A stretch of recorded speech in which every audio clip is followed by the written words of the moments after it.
All right. Hey, everybody. Thank you for taking the time out of your night to join this chat. I have two very knowledgeable beekeepers that are going to be talking about some pretty important topics today. I'm pretty excited for how this chat hopefully will end up going. My goal is to kind of like frame this chat as like a war game of what could happen if Tropilaelaps mites actually were to arrive in the United States. We're not trying to spread panic, and this is not fear mongering, but we're kind of at a point in the industry that we have to talk about these scenarios if we want to protect beekeeping for the long term. Kind of like, I kind of like look at how Australia kept Varroa out for so long, and I'm hoping that maybe we can do something kind of similar. So, wargaming is a strategy tool that was originally designed by the Department of Defense. And it's a way of kind of like playing through a hypothetical scenario that we can use to plan ahead, spot weak points, and work through maybe some problems that could potentially pop up. They kind of define it by three big E's, and that is to explore, to experiment, and to educate. I thought this would be perfect for this topic since we're going to be exploring and digging into complex problems and uncovering, hopefully, the unknown unknowns.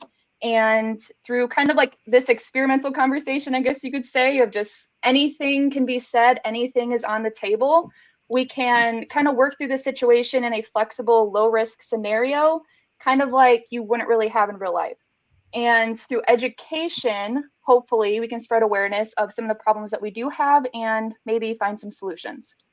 So, for anybody who is not super familiar with Tropi, just to kind of give you an idea of what we're dealing with in comparison to Varroa. So, it originally lived on Apis cerana, but it evolved to survive on Apis mellifera as well. The reason that it's became such a big concern is because it produces really, really fast. I kind of think of it like Varroa on steroids, because I saw somewhere online that it said that if you were to have a colony that had both Tropi and Varroa, that Tropi would outnumber the Varroa by 25 to 1. So that's pretty crazy. But they mainly target the brood, puncturing multiple feeding sites and developing larvae. And because of this, they end up coming out pretty deformed. So they might have deformed wing virus, their abdomen might be deformed. And of course, that's going to affect their ability to survive and do what bees are supposed to do. And the bad part about Tropi is that they don't necessarily hang out on the adult bees. They're only on the adult bees for maybe like 2 to 3 hours when they're coming between cell to cell. Otherwise, they like staying in that brood for most of their life. And that is exactly why our standard miticides can't really control it the way that it has Varroa. So we're going to have to develop that, that's for sure. So in this scenario, in our wargaming, we're going to be starting by looking at how Tropi could potentially get into the United States. And with that, I'm going to hand it over to Charles to take us through the first part of this discussion. Well, to recap for those who haven't paid any attention in the last couple of days, we made an announcement yesterday. Tropi was picked up on a ship off the coast of New Jersey. It was found. The system worked perfectly. Everything was taken care of. Nothing made it onshore or anywhere near shore. But what it does show us is that the shipping route is a major concern for both countries. One of the things I learned from that is that most of the ships that come from Asia actually start unloading in Nova Scotia or Newfoundland, way up north, and then work their way down the coast. What they're doing is actually drifting along with the Atlantic Gulf current instead of fighting it. Very few of them start in the south and head north. Most of them start in the north and head south. Something I wasn't aware of until just recently. So, if it was in New Jersey, a good chance it drove right past the shores of Canada. We don't know whether this one stopped there or not, but it's a risk for all of us, not just one side or the other. So that is a major concern for us because here in the U.S., we've been talking about Tropi now for a couple of years, and there's a lot of work being done, a lot of good research being done. But what we haven't done is really felt the urgency to put a preventative plan in place. So this is a slap up alongside the head. You better be paying attention, and it's time to move. So That is one of the key components to both the U.S. and the Canadian strategy is going to have to be port security and making sure it's up to snuff. So why are we talking about this now instead of waiting for reports to come out? That's an excellent question. There is not an official report out yet. This was a rumor in April, May, June, somewhere over the summer. There were a couple of emails floating around. Everybody kind of kept it really quiet. Nobody confirmed anything. About 3 weeks ago, I got a phone call of a report that was actually made at one of the state associations. Very detailed report. I followed up. It was valid. Since then, I have tried to follow up with our government agencies, which would be USDA and APHIS. Unfortunately, as everybody knows, they can't get along, and everybody's got the time off right now, so there's nobody in the offices answering calls. But I have reached out privately to a couple of people and understand that within the United States, for USDA and APHIS, this isn't a big deal. This is a major concern to the industry, but APHIS, for example, is dealing with 10 or 15 of these events every week. So what they have is there's actually a reporting system that they report out of, and if you have access to it, you can look at it anytime. Other than that, there's really not a press release, oh, look what we found, or this almost happened. They just deal with it and go on. So one of the things we don't know is how often this is happening. We do know that Apis florea is being found on a regular basis. We do know that colonies are being removed, a couple, 3 times a year. So it's a good time to get it out there. But one of the things that happened in the meantime is because of all these rumors, we started getting phone calls and references to it being found in the States, and that's not true. And we wanted to nip this in the bud before it got any further out of the way and come out with the real story. We don't have all the facts yet. We don't have the route of the ship because the Department of Ag is not going to release that to us. That'll have to come through APHIS. And I don't know personally what method or what species of Tropilaelaps they found. There's 2 species out there. It could be one of 2. And I don't know whether they found actual mites or whether they found DNA traces of the mites.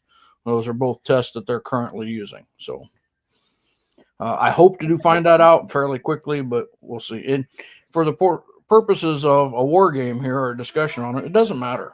Okay. We have to accept that this is a very real possibility of a transmission route, and it's not the only one. Yep. And from the sounds of it, it's happened many times before. I mean, like you said, we don't really know how many times, but do we have a way of, do we remove the swarms? Do we have a protocol of what to do when they find them? Yes, they do. APHIS has a protocol. In this case, the ship itself actually calls the port and says, we want permission to come aboard, and then they report any problems that they have. In this case, they reported to the Port Authority that there was a swarm of an active colony of bees hanging from a walkway, and the Port Authority notified the state. They got a hold of their inspector, sent people out. The Coast Guard ferried them out there, and they destroyed the colony, cleaned up the mess, bagged it, killed everything, and then brought it back for analysis. So that is the official method that is handled this time. As far as procedures and that, I think that's fairly well standard. I can't swear that every state is going to respond equally fast and equally well. So that's a different question entirely. Yeah, there's been a couple links that have been passed around. Ian sent me one that just blew my mind, that swarms have been found on naval ships that are coming over, and they'll just have somebody come in and rehome the swarm because the bees are dying and they're endangered. Yeah, I saw that today. I sent it to a friend of mine, and they said, oh, well, they were actually at port in San Diego when they're finding these in their local swarms. And that is that is entirely possible, but it doesn't say that in the article, so I won't testify to it. What's interesting in this is talking to a couple of individuals who actually believe they're smarter than everybody else. And that is a great concern to us as an industry. For example, in Georgia, in Savannah, Georgia, over there, the last year. It was last year, actually. The Port Authority didn't have money to eradicate swarms, so they started calling a local beekeeper. Somebody found out about it. They called the Georgia State inspectors and said, hey, you need to go to this guy's house. And he got all defensive and wouldn't let him inspect the colonies. Now, odds are they were local swarms that got into the port and needed to be cleaned up. But the whole idea that somebody who was supposed to be a beekeeper didn't understand the risk and decided that he knew what was going on, that's scary. That's really scary. It is. Yeah. And on that, because Tropi could come in at any moment from the sounds of it. I mean, I hate to say that, but are there any ways we can try to keep it out? I know you've been working on some things. Because we have, as you pointed out, Australia for 20 years, 40 years closer, actually, managed to keep Varroa at bay. Now, how they did it is subjective. There's a lot of things going on there. As a nation, they took it upon themselves to say, hey, we're not cheating. We're not going to violate the rules. We're not smuggling queens. We're not going to remove colonies from the port because we know there's a risk here. And I think in North America, we have a problem with that. We have a lot of people who think they're smarter than the system and they know better. And so that's a concern. But just simply educating every single beekeeper and anybody that might go in and out of a port to understand that this is a major risk for us is a good start. Yep. I'm curious what Ian thinks about all of this, because I know, Charles, you've been working on trying to get the borders open between America and Canada for packages so that they don't order packages from overseas. Are you trying to start a fist from Canada? No, I'm not. But these things need to be talked about is the thing. Because Ian, I know he has different views that will kind of help us understand why. I mean, I see why Canada would say no, but then I also see why we'd want Canada to open it. So, I mean, yeah. Mm-hmm. Well, I think it's important that we keep those two issues separate. We can't be muddying the waters with, the Tropi mite, just the threat of it coming into North America and our access to packaged bees overseas. I don't think that's the right argument to make on that. They're two totally different things, right? One doesn't mean the other is right. Before we get into this, though, Charlie, in regards to the swarm that was caught supposedly on this ship, is there even confirmation that the Tropi mite was in this swarm? Yes, the state inspector did report that Tropi was found. There was pictures of comb. It wasn't a swarm. This is an active colony. So the ship was docked long enough for them to build comb out and start filling the comb up. How much brood was in there? Okay. Yeah, I don't know how active it was. I don't know how much brood they had or any of that. But it was an active colony, and the inspector did verify, as did her boss, that Tropi was found. But again, they didn't tell me how they found it. You're saying they've verified it internally. They haven't confirmed it or reported any of this yet. They confirmed that there was an incident 25 miles offshore where their Tropi was found, but they won't give me any more details other than that. So they've confirmed Tropi was found. Yes. On bees off the shore of the United States. That's in the event. Yes. Yeah. Okay. So that's important to have the confirmation like that. Otherwise, this is all gossip, right? Yeah. Well, and what's important to me too is the route of that ship and how long it took to get over here. That's kind of important stuff to understand. But I don't think it's also important to make sure we have the facts straight too. Not I'm saying that you're not saying like sure, I trust you. I trust you, I do. But I was at a meeting last night and this subject come up, and I couldn't say it was confirmed. So then all of a sudden it turns into gossip, and gossip doesn't do us any good. That's correct. And this started out as gossip, a couple 3 months ago, but there's just too many details and too many facts and too many people saying, yeah, this happened. I wish that's where I'm having trouble understand. I don't understand why the information isn't being followed through. Like, where's the channels of reporting and that is 100% interesting question. Yeah, because I know you guys are shut down. Your government shut down. Maybe that has something to do with it. See, I'm on the outside looking in Canada, down in the States. I don't quite understand what's going on. We don't have a system of report out, whereas every time an incident like this comes up, they call some organization and say, look, we found it again. That none of that is in place. What's in place is the USDA has a program they call ARM. I think it's animal, I forgot what it stands for. Okay. It's a risk mitigation program. So basically, the state inspector or a veterinarian runs into one of these invasive species or gets a hold of it, they go file out an incident report in the system, and that goes to the USDA and it goes into their database. But there's no system that says it comes out of this, it comes back out. In fact, there's one paper out there that talks about invasive species coming into ports, and they basically they got access to the software and they did a meta search, and it took them weeks to find all this data because there's no set process through our government to say this happened.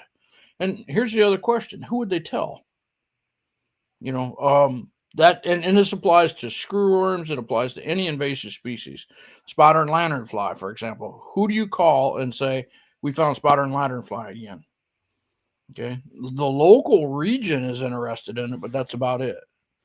Yeah, this is important. This is something that needs to be addressed. I don't understand any of the Port Authority and how they report incidents like this. I don't know in Canada. Actually, that's what we're doing right now within our committee up here, is just asking those questions. Yeah, so I think there's a lot of assumptions being made right now on behalf of beekeepers that there is inspection, or if there is something found on a ship like a swarm, that they're taking care of it appropriately, and that's all being assumed. So we're just kind of following through that also. Yeah, I don't want to start any alarmism that they're not doing the right things, because that's not true. I don't know, Charlie. No, back up a second now, because you brought some gossip to the table, and this is alarmist. It is a little bit alarmist. I love you, buddy, but I mean, you got the whole country thinking there's Tropi mite in North America. Yeah, you have to put that in context, and it's a great discussion.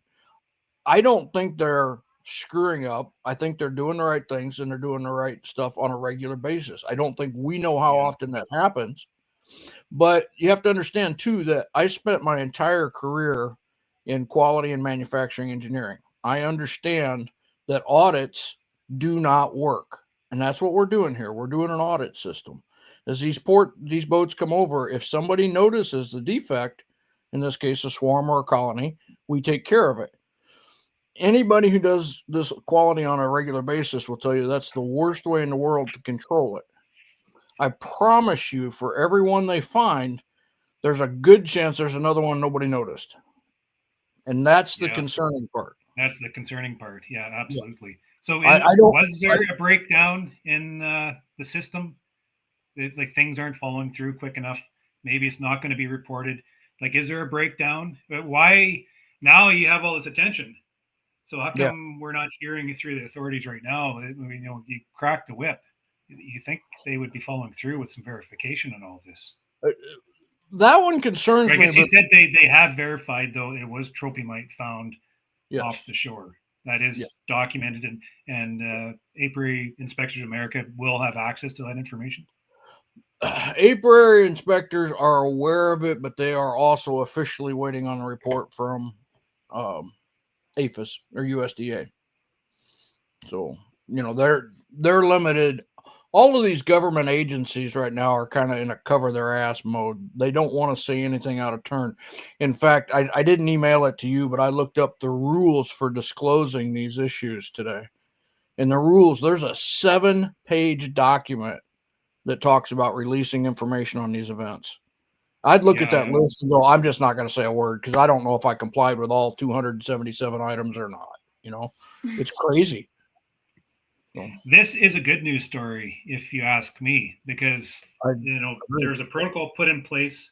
They found this swarm. You're saying there's comb on it. So they found this colony on the ship. They went, they destroyed it, and they took samples. I assume you probably took samples. Yeah. So they solved the problem. This is what's supposed to happen. Not only Exactly. does have to follow through with the reporting. So this is a good news story. This is what beekeepers need to champion. This is good. This is what we need to have happen right across the United States, right, through the ports, and the same in Canada too. Yeah, so in this case, the colony was on a workman's walkway, so it was quite obvious. If this had been up under the edge of a container or stuck between a reefer and another unit on the back of that on that ship, how long would it have been moved into the port and be sitting around the port before anybody actually noticed? That's all automated and done from 150 feet away. You do it through a crane.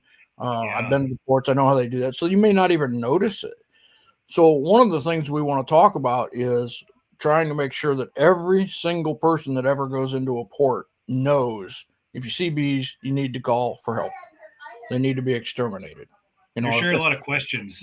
Like, how long can Tropi live without brood? Like these there's container ships, they're on the ocean for quite a long time as they're doing the milk run. So that that swarm lands on there, and it's going to take forever. As you say, it goes up the shore and down, back down the other. So how long is those trophies going to live? Well, there's a couple things you need to look at. It can be as low as 14 days from Asia to here.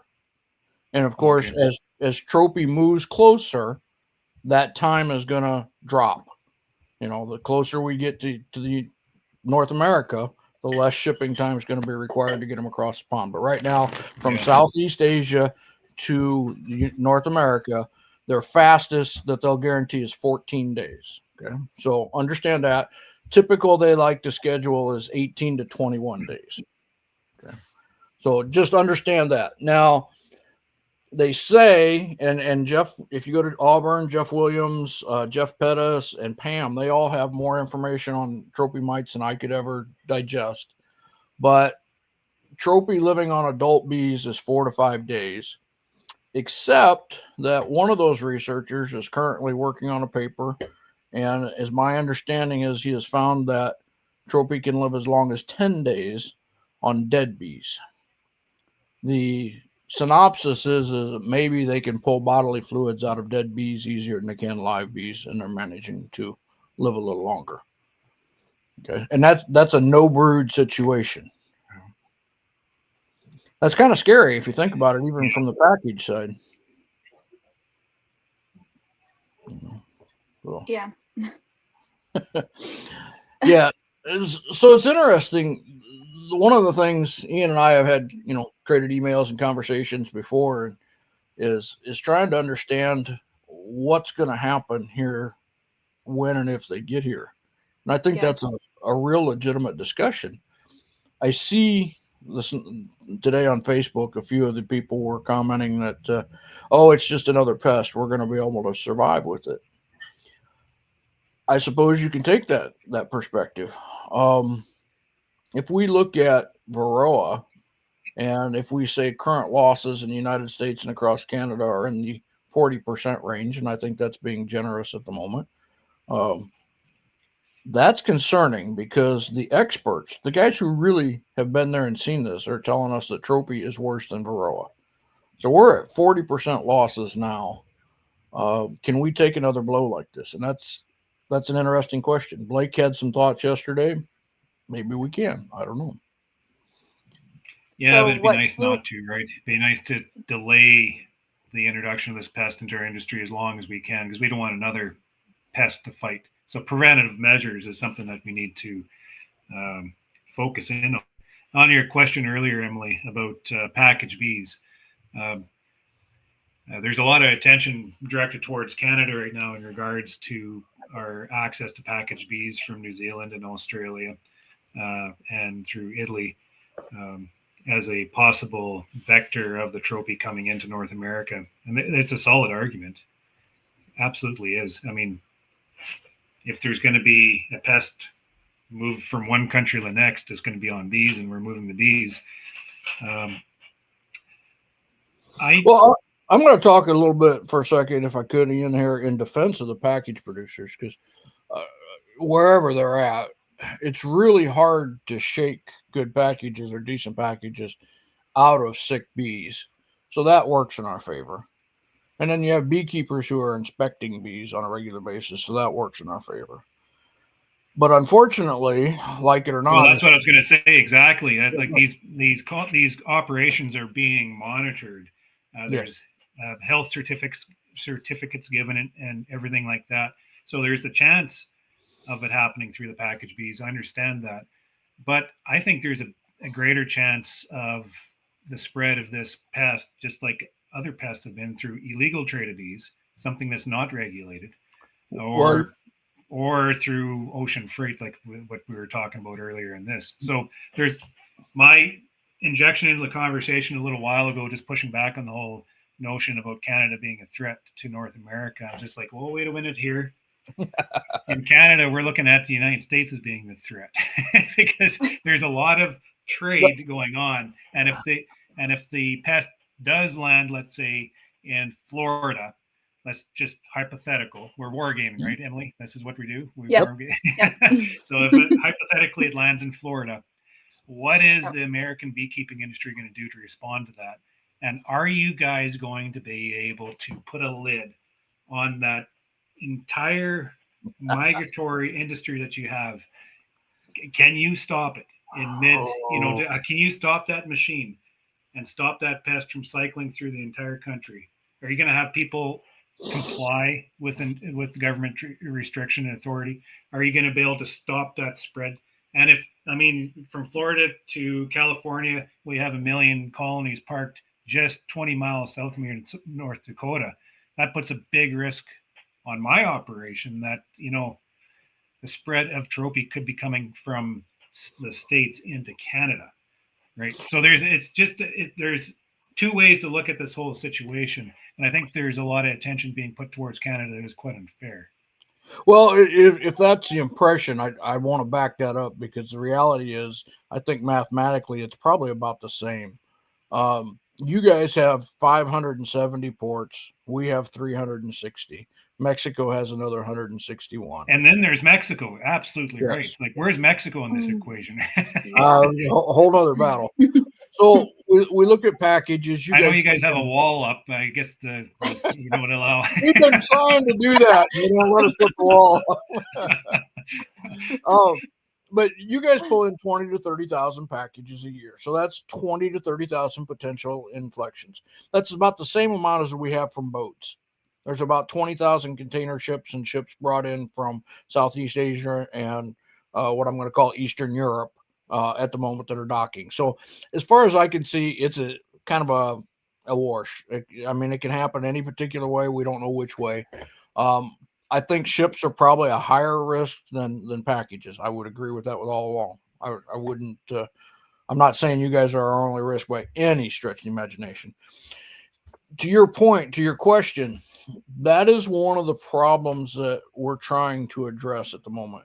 A guy I respect greatly, I'd like to call him a friend, but he may be mad, is John Miller. John Miller has been talking about this for 1.5 to 2 years. The current plan for containment in the United States is, I got to say this politically correct, not sufficient. So as it works out, APHIS is our inspection group. They will, once it's onshore and verified, then they jump into action. And their first action is to refer it to the states. And we have a really good example right now with the yellow-legged hornet. Yellow-legged hornets were found, Asian hornets were found up in Washington. And of course, they jumped right on that. They turned it over to Washington, and the state of Washington did a fabulous job, knocked them out, dug them out, they're gone. In Georgia, South Carolina and Georgia are tasked with removing the yellow-legged hornet, and they have been, for lack of a better term, lackadaisical about it. And here we are 3 years later, and yellow-legged hornets are just as prevalent as they were when they were first found. So APHIS is backed up and said the state takes care of it. So let's assume Tropi was found in Jacksonville, Florida, one of the big ports there. What would happen? That is a really good question. Yeah. And when you say we, who do you mean by we? What do you mean? Which portion of that? we are looking into, we are Oh, moving. I'm sorry. Our group, we have a group called the Bee Cause Alliance. Bee Cause Yeah. group. Okay. Yep. Yeah. We're trying to get attention. We do have AHPA and support, understanding that we'd like to put a preventative plan in place. We're working on getting support from everybody else. It's a long process. We've just, in the last 2 or 3 weeks, actually written down everything we'd like to see in a plan and put a budget together. So we're trying to get approval to get that accomplished. Yeah, that's what I was going to ask you in regards to the associations in the States. Like in Canada, I'm part of the CHC Tropi committee, and just, I mean, we have the PAs, like a provincial APRIS, we have their committee, they're the extension of government, and then we have the CAPA with their research arm of the committee, and then, CHC is the beekeeper, the important part. We're the ones, it's important to us, it's our livelihoods, right? So I'm just looking for the complement in the States for the representation of the beekeeper. So there's you, but there's, the associated efforts down there. What's going on in regards to that? We're just getting the ball rolling. We're behind. We're at the same stage too. Yeah. So I don't want to, put my foot in my mouth or speak for anybody else, but we're all just getting to the point where we're all on the same page and saying, look, we've got to have a better plan than what we have at the moment. So, and that includes some of the state associations. We got the apiary inspectors out there. We need to have conversations with them. We need to get everybody on the same page. But we do know without any doubt that I will say without any doubt on my concern is the APHIS plan is not out there. They're not supposed to share it with the general public. What I have seen is woefully inadequate. It's nowhere near what we need. Yeah, but that's our job as beekeepers then to tell them we need something better, right? And this is what I'm kind of looking for, is that associated effort. Yeah. So one of the things that's interesting is indemnity. I asked the head of the APHIS group for this, what the plan was, and we're having a private conversation, and she kind of overviewed everything for me. She's real nice. She understands. One of the directors of the group, she's not, playing games, but she's only telling me what she's allowed to tell me. Yeah. I said, well, what happens when you have to start destroying some hives? And I said, how do you recoup beekeepers? And the answer was, well, do they file an ELAP claim? Yeah. That answer was just shown in Australia to be the dumbest idea you can come up with. There has to be something in place that says, if I'm a beekeeper and I report this, you're not going to destroy my financial livelihood trying to clean up the mess. Exactly. We're at the same stage up here too, just looking for that answer. We have the question, we're looking for the answer on that also, because that's on the tip of every beekeeper's tongue. As you're going to come in and destroy my livelihood, what am I left with, right? We have this threat we need to control, but at what extent are we going to? Yeah, because if they're going to destroy everything, you're going to do everything you can to get ahead of them before they can. Unfortunately, that's the way it'll play out. Yeah. We saw that in Australia last year. The mess was there. We need to look at Australia really hard for their success and their failure, and repeat the success. Don't repeat the failure. Yeah. So what do you propose we do then if we were to find them? Because from the research I've read, formic has been very effective, and brood breaks almost completely wipe them out. So if you almost had the entire state participate in formic in a brood break, is that something that's feasible? So there was a discussion at one of the big meetings here just recently about some sort of national mite treatment program for Varroa. But ask yourself, do we know where all the hives are? Have the beekeepers reported them? Would they let the government come in and treat them? Who would actually do it? Who's paying for the mite treatment? And who takes care of the trees with bees in them? Because it's not a bad idea. I'm not saying it's a horrible idea. But one other thing I'd like to point out for those people out there who think we can survive with Tropi and a little brood break and all that is that you need to look really closely at the researchers' work. Look at the pictures of the colonies in their background and listen to what they're telling you. These researchers are excited because this is a new project for them, and they're having a lot of fun and they're learning new stuff. They don't necessarily see this as we do as an industry. as a major problem. When you say you can throw formic on them and get a brood break, that's a great idea. But let's say you live in Florida. Well, Florida has 4 honey flows a year, so you might be able to get away with that. Okay. But when? What time of the year? So let's say they come a little further north, like to my area in central in the Midwest. We have at best 120 days of the season. Now, in the middle of the season, I'm going to have to throw in some sort of brood break and knock the bees down. Honey production's gone. I mean, it's better than losing your whole operation, though. Is it? I mean, what's left of the operation if you can't produce surplus honey, surplus bees for sale, or barely keep up with the numbers? I do mostly pollination, so I ask myself, could I get more money for the fewer hives? And yeah, but there's a practical limit to that, isn't there? Isn't there a point when the growers just can't afford it? Yeah, we're getting close to that. They're getting squeezed at the moment, so yeah. And we all know formic is hard on queens, so now we're going to ask the queen producers to produce even more. I would say it's bad on not so great queens. If you got an old queen, they're going to die in the winter anyways. Yeah, no, I get it. Understanding that, and in Canada in particular, it drives me crazy when the guys say, "Oh, we can live with it because we have cold winters," but you're going from a healthy hive to a destroyed hive in 60 days, according to some of the experts. The problem is we just don't know enough yet. Yeah, that's it. Yeah. But the idea of putting out double deeps and throwing 3 supers on them got destroyed for us a few years ago with small hive beetles. So we used to put out, we put out a single, we put out an empty deep on top, and then we'd stack 3 supers up, come back in July and pull the honey. Well, small hive beetle came in, and now we fill up a couple of boxes, and as soon as the hive starts to contract, the beetles wipe everything out. Yeah. So the model has changed. We never put honey supers on anymore. We pull frames of brood out of the deeps. So those types of changes would be in the works. Can you continue to be successful that way? And Ian, the other night we talked about, caging queens. Can you cage 1,000 queens before you go into storage? Well, I won't be doing it. It would be my worker doing it, and there'd be a lot of complaints. But no, it's just not practical.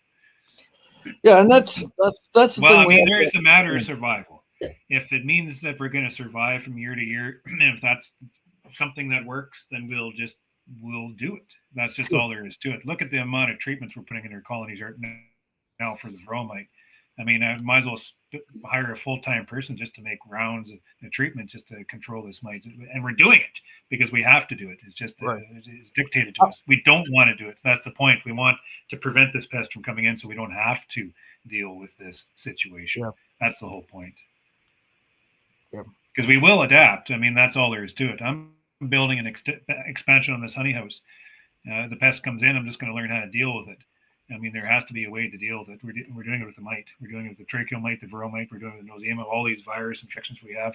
I mean, it's just one more on the list, right? You guys have small hive beetle, Africanized bees. It's just another. I know you argued against that, Charlie, but just the fact of the matter, like, we're farmers. We're very innovative, and we're problem solvers, and this is what we do best. We figure it out, right?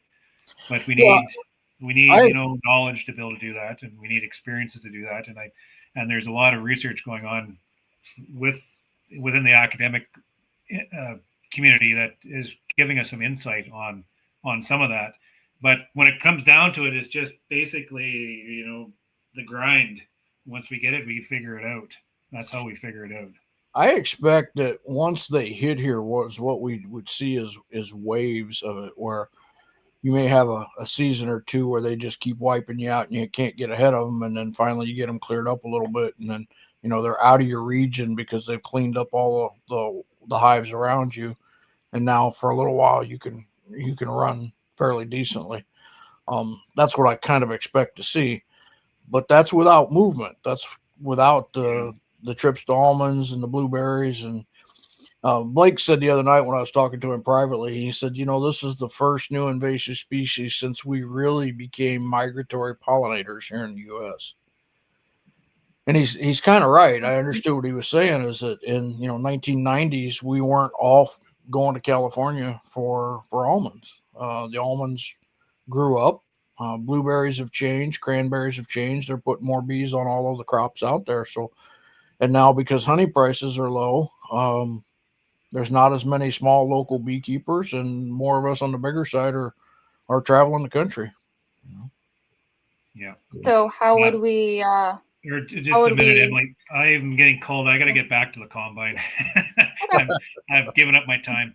Can I just say one thing before I pull out here? In Canada, like you're saying, Charles, this is top of mind.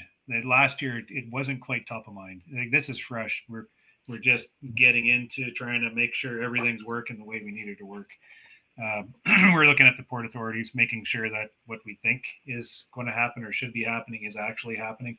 So if it does come across in a sea can, then we can manage it offshore, just like what you proposed on your bit of gossip. I always call it gossip because I haven't seen the confirmation on it yet. But it's, this is what we need to happen to be able to keep it out. We're looking at our imports of packages and our suppliers. We're asking the question, what's your country doing, right? What's your health tests? That's all involved. Are you guys, looking for Tropi mite, or is there any type of program or preventative measures put into place to be able to mitigate such thing that comes in? Like we're just asking those questions now because Tropi is fresh on the top of mind now. So now we're asking the questions. I mean, we can't be blaming, we can't be putting a sour tone towards New Zealand and Australia and Italy. They don't have the pest yet. Neither do you. I mean, we should be asking the same questions to your California beekeepers, right? Sure. It's the same thing. This imports, just to cut off imports because of the fear of the Tropi mite coming in from overseas. Well, it could be coming up from the States too. We just don't know. And I don't think California beekeepers are testing for it, right? So it's there's this way and there's that way, right? So we have to make sure that we follow the right path. You said earlier, Emily, about cutting off imports and then supply from the States. And if you ask me, I think that's absolutely what we should do. I mean, it just makes the most sense to me. But it's a totally different argument, right? Completely different argument.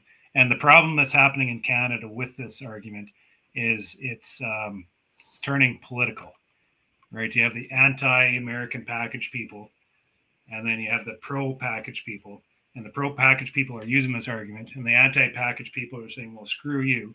So then when we start talking about this Tropi mite issue, they just turn the switch off just like that. And then we don't even talk about it.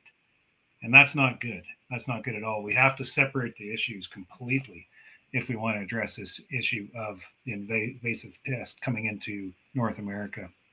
That's my stance on that, and I'll hold to it. So we need to keep another thing we're doing in Canada. Or sorry, go ahead, Charlie.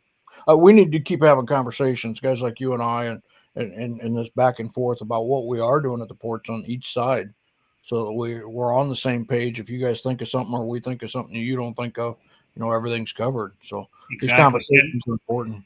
Another thing we're doing is we're working with CFIA just to figure out, exactly how they recognize this and if there's going to be any type of relief for the beekeepers if there is a burn order or a destruction order like that. That's really important for beekeepers to know. We also need to know, once we let them in, how far is their reach? Government, they overreach all the time. So we can't let them overreach. But at the same time, we need to protect our industry from the pest coming in. So where is that conversation right now? We're not having it right now in Canada, and we need to have it. And that's what we're going to start having. Is we're going to have the conversation with the PAs and the authorities. What will you guys do from province to province? Make sure there's some continuity across the country. Have the conversation to make sure that the industry and beekeepers support it, or if they don't support it, at least they know what's coming. And then when it happens, then it's familiar, right? And that's very important, extremely important. And the next thing we need to do is connect with the United States. You guys are friends, or our neighbors, And who is that? That's the question I'm asking, is who is the organization, not 3 or 4 or 5, but the committee that is handling this on behalf of beekeepers. I don't want to talk to government. I want to talk to the beekeeper associated effort down in the States that has this on their table, and then we can compare notes too. Or if shit hit the fan, there's something happens, just make a direct call to this point person to see, where it goes. Instead of having this rumor going through, like what you have, Charlie, and just kind of, where is it? Nobody knows anything about it. It's not going through the associations. All the state inspectors don't know about it. Just all this confusion. We need that point. Like what I'm saying, kind of in Canada, we have that CHC committee where everything points through the PAs, on and circled around. So that's kind of what I'm getting at. We here in the States have a very round route also. As beekeepers are. I hope I'm not sounding critical. No, you're exactly right. That's what we're working towards. We have different groups that are doing different things, but who actually interfaces with all those groups and then talks to the public is something that we're a little bit behind the 8 ball on. Well, on this committee, I just need a point person in the States to talk to that I know that I will talk to this person, and the other person gets pissed off. We need like a collaborative effort. Yep. Both sides of the line, working, just talking is what we need to do, and just to see what's going on and see how we're going to handle things. That's all we need to do. Very simple. Well, I appreciate it. Yep. Thanks for your time, Ian. Yep. Thanks for joining, Ian. We should hop on again sometime, talk again. We will. Definitely. Okay, thanks, guys. Oh, all right. So I do have a hard question for you, Charles, if you're ready for it. Sure. Okay, so I was trying to fix the screen, but it's not moving. Okay, so you have another thing that you're working on with Bee Cause Alliance, the Uplift program. Okay. My question is, how would that play into if Tropi comes here and say they go through the actions of they start burning hives? Beekeepers are already not doing well. Beekeepers aren't going to want to report it because they're not doing well. So they're going to try to hide it. Meanwhile, our only way of getting paid back for our hives is if our hives survive, but now we have Tropi. So I'm curious where you're at in that. I wish there was an easy answer for that. Obviously, there is no easy answer. To quote APHIS, that's what ELAP is for. I don't know how that would all play out. That would be an interesting role. I appreciate your video chat you did the other day about it, because you brought up an interesting point in that Uplift program. We kind of set a limit on growth rates, and after discussion with some people after your comments and that said, well, maybe that needs to be a sliding scale so that the smaller beekeeper can grow a little faster, so we're having conversations to that. But when you talk about Tropi and losses, that is part of our argument for requesting funding for prevention, because let's assume Varroa is currently claiming 50%, which is fairly close to what we're seeing. We're seeing anywhere from 45 to 50%, but let's just say 50% for math purposes right now. And Tropi gets here and gets another 25%. Well, now we're at 75% losses. Okay. Mm-hmm. I think that actually does approach what we would call unsustainable losses. I think we are very close at the 50% mark from the industry to where we're not able to make up the losses anymore and cover our butts. We've been doing it for 20 years, but I think we're getting to that edge where there's no more giving to beekeepers. And you talk to some of them, you know how tight it is out there right now with low honey prices and that. Yeah. But let's talk about ELAP for a second. At last year's losses at 45, and we'll just say 50% for math purposes, you didn't get paid until you lost 24.5%. We'll call that 25%. So 25% of the losses in the United States, and the payout was $104 million. So for 25% of the losses, we went to $104 million. So just this year, ELAP changed. They're changing that to 15%, which adds another 10% to those losses. Okay. So that's a 10% over 25% is actually pretty close to, well, it's over a third. Okay. So you're going to see that jumps it right up to somewhere around $125 million payout just for changing that loss rate for next year. Now you go to 75%. Well, that's doubling what you were actually paying out. You're at about $250 million a year in annual losses through ELAP. That's ugly. That's ugly. Because ELAP was originally budgeted at $40 million a year for cattle, all the livestock included. And as I understood it, of that $104 million that they spent last year, 96 or 97 million of that went to beekeepers. Yeah. Oh my goodness. Yeah. So it gets real ugly really quick. So prevention is the money well spent. And that's an annual loss too. So every year we can keep Tropi out, just in ELAP payments alone, I think you can logically say you save $100 million.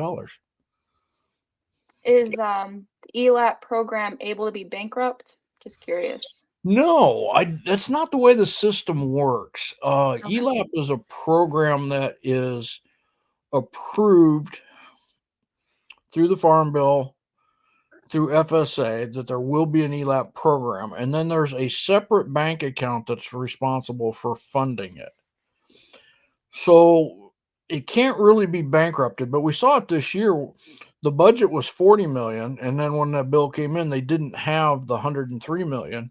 So everything got delayed while they went out and scrambled and found some more money to pay that.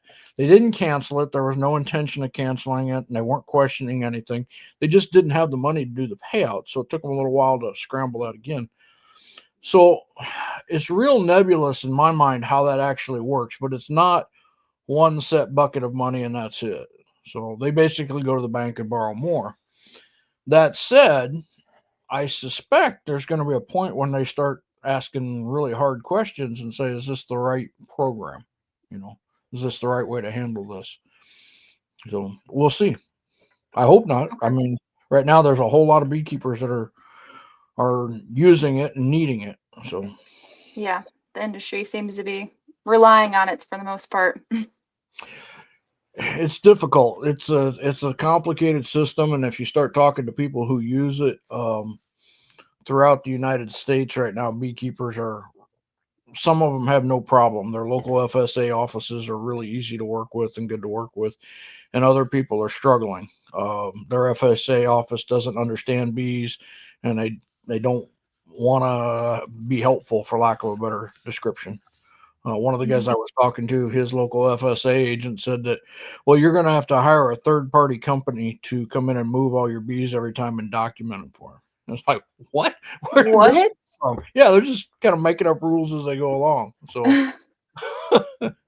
It's not a perfect program, but it is a good program, and it is helping some people who've had disasters. I've used it. When you got a disaster and you got to make up your mind whether you're going to rebuild or take a check. Yep, exactly. So back on the Tropi too, just kind of like summing up everything we talked about today, because I feel like we should keep doing these talks about Tropi, because if everybody was on the same page of what to do and what steps were going to be enacted. Now, I know some things have to be kept confidential because you don't want any sort of like leakage to other countries and stuff like that. But, but if everybody was on the same page as an industry and they felt safe, like they felt like they were protected to report, hey, we have Tropi in our hives. Yes, we're going to have to burn them if that's what we decide to do. What are 3 kind of like action pieces from today that we should kind of look at to go forward? Well, we've got a plan that we've actually put together through our group. We have not had a chance to present it to congressional leaders yet. We're working on that right now. I hope to get that done. That plan includes money for indemnities, basically, reimbursing beekeepers for hives that may have to be quarantined, destroyed, or treated. We'd like to set up a committee of beekeepers who approve those expenditures so that, there's no set fee and it's not bullshit and it's not a get rich quick scheme either. We don't want to incentivize people to bring Tropi over here to get the money back out of their hives. But we don't want to be penalized. We need some signage and information at port so that everybody that goes in that port, whether they're a petty officer on a naval ship or a truck driver with a uniform company, and they go in that port and they see bees flying around, they know they're supposed to contact somebody and have it handled and who to contact. That's completely missing at the moment right now. I've been in and out of more naval bases than most people can imagine, and I can tell you there's no information about that. Same way with dockages. You drive in, drive out, nobody even thinks about it. If there was a swarm of bees on a container and I was a truck driver, I'd probably look up and go, well, they'll blow off as I go down the road. Okay. Scary, but that's the reality of where we're at right now. We have to have a lot of education for beekeepers around the ports. Do not think you're smarter than everybody else, and you can see that that's a clean swarm. Okay, you can't. It's just impossible. Just kill them, wipe them out, destroy them, be done with it. Yep. It's one queen and a bunch of workers that are going to die in 6 weeks anyway. Okay, it's not worth the risk to the country. We'd like to see sentinel apiaries put in place. We'd like to see funding for that. Britain, Great Britain, England right now they have sentinel apiaries around their ports. It's a good way for us to investigate what's going on. And basically what that entails is we would pay beekeepers near the ports to do extra monitoring reports every couple of weeks. Say, hey, have you checked your hives, looked at this? And you pay them a stipend for doing that. They fill out paperwork and say, yep, we looked, everything's good. Those are basics. We'd like to see a national plan for movement restrictions that every single beekeeper knows where to find it. Okay, it's on the web somewhere. It's on the USDA website. The ABF, the AHPA, the Bee Cause, Honeybee Health Coalition, Pollinator Stewardship Council, any of those guys will send you a copy in 5 minutes. Okay, it's not a big deal. Here's exactly what we're going to do. And I'm no expert. I don't know what goes in that program. Is it a 5-mile quarantine area? Is it 100% inspection? I don't know. I don't care at this point. What I want to know is that there's a plan, because the state I live in, for example, we have about 15 bee inspectors. They're all great people, but they're smaller scale, sideliner stuff. So what's going to happen is the Department of Natural Resources, the Department of Ag leader is going to go to those inspectors and say, what should we do? And I'm going to guess, because of the ones I know, they're going to say, you're going to stop interstate movement of bees. No, don't let bees come through Illinois anymore. Yep. And I think that's going to happen in about 42 of 50 states. That's my concern. The only way to circumvent that is to say, here's the plan, guys. This comes from the feds. This has been approved. The industry approves it. Everybody from the universities to on down has signed off on this. This is what we're actually going to do. Okay. And I don't know what that plan looks like, but it's got to be created at some point. So, and then go ahead. Go ahead. Well, then it's got to be distributed to each of the states. Somebody's got to get a sign off and says, yep, I gave it to the Department of Ag. They have it. They're supposed to send copies to everybody. So none of that's being done at the moment. Okay. Do we have any, are state inspectors checking for Tropi at all? Because also, how long, if we were to get Tropi, how long would it take for us to actually realize it too, is a question. I had Dr. Megan Milbreth out at my apiary this year, and she was doing the APHIS survey. So I know it's a part of the APHIS survey, but not everybody's been getting that. So yeah, that's funded by the USDA right now. They're doing special surveys for that, and it's fabulous. Megan's a great resource on that. Yeah. Are the average state inspectors doing that? No, they're not even checking for Varroa. Okay, they're still looking for American foul brood. That's the standard. Some of them are now looking for European foul brood, and they'll notice if you have a big Varroa problem, but they're not doing mite washes. It's not part of their job description. And Illinois, that's not part of it. And Illinois has one of the better inspection programs. It's not as good as California, Florida, Georgia, where they deal with a lot more bees, but it's right up in the top 10. They're good people, but that's not part of their plan. So it sounds like that's something that maybe we need to upgrade with inspectors, I guess you could say. I do know the AIA is working on that, but I don't know how to do that. So, like the Apiary Inspectors of America, they're trying to put a plan together for that, and they will, and they'll implement it and roll it out and do a great job. But there's a problem. Not every state is involved with AIA. And then there's other states like Indiana. Indiana has 2 inspectors in the whole state, and they don't inspect bees. Okay. Illinois, for example, will tell you that they only get to 1/3 of the hives in any given year. So they're on a 3-year rotation for registered beekeepers.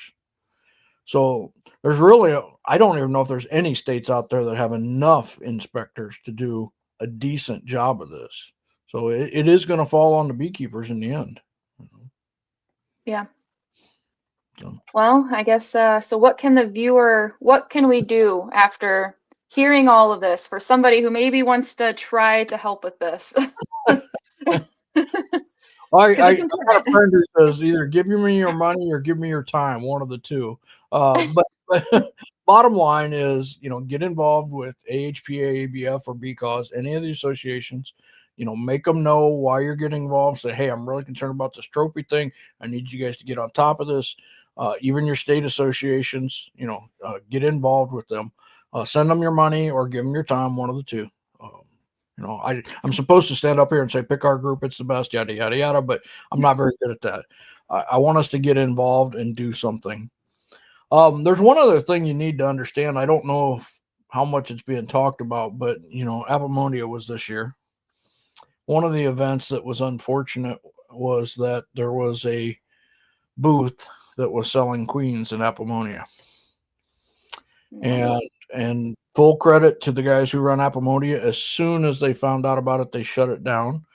But unfortunately, there were a few queens that were sold and a few queens that left the country in pockets and bags.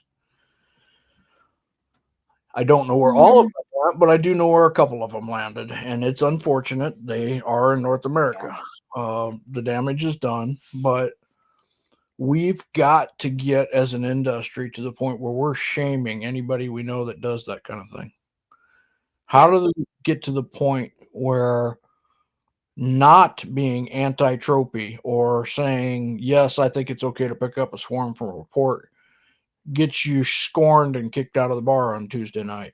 Okay. Because that's where we need to be. We really got to be that vigilant about it, or we're going to be in trouble. And exactly. We can argue whether you can survive it or not. I don't want to try. I'd rather just live without it, Well, because it's not just beekeepers. How's the food system going to survive? They won't get their food pollinated. Very complicated story. There's another aspect to this is I have at least one report that Tropilaelaps will jump to bumblebees also. I have asked the main leading researchers this year, and we are trying to work with Copert to see if we can get some samples of bumblebees to put in apiaries that have Tropi mites. But I am greatly concerned that Tropi is not just a danger to our honeybees, but to all the native bees also. So I hope not. I hope I'm wrong. I hope they're very specific, but we're going to learn. Yeah, I guess we are. Yep. Well, is there anything else you want to say before we hop off? I want everybody who's thinking about this to go do your own research. Listen to Rogan, talk to the Honeybee Health Coalition, look at Jeff Williams' research, talk to Pam, look at their stuff. And don't just listen to what they're saying. Look at the pictures and the hives in the background and ask yourself if that'll work, if you can do that. And really be hives. Yeah, they are. Be real critical of what you're seeing, but do the legwork. Don't listen to the guy you saw on Facebook who said they won't be a big problem. Go watch the Pam reports. Go look at the Jeff Williams's work. It's real important that you get educated on this. Don't even listen to me. Go out there and look for yourself. Yep, exactly. All right. Well, thank you for your time, and thank you for sharing everything you found out so far. Yep, I appreciate it anytime. Not a problem. All right. See you guys later. Where are all the buttons?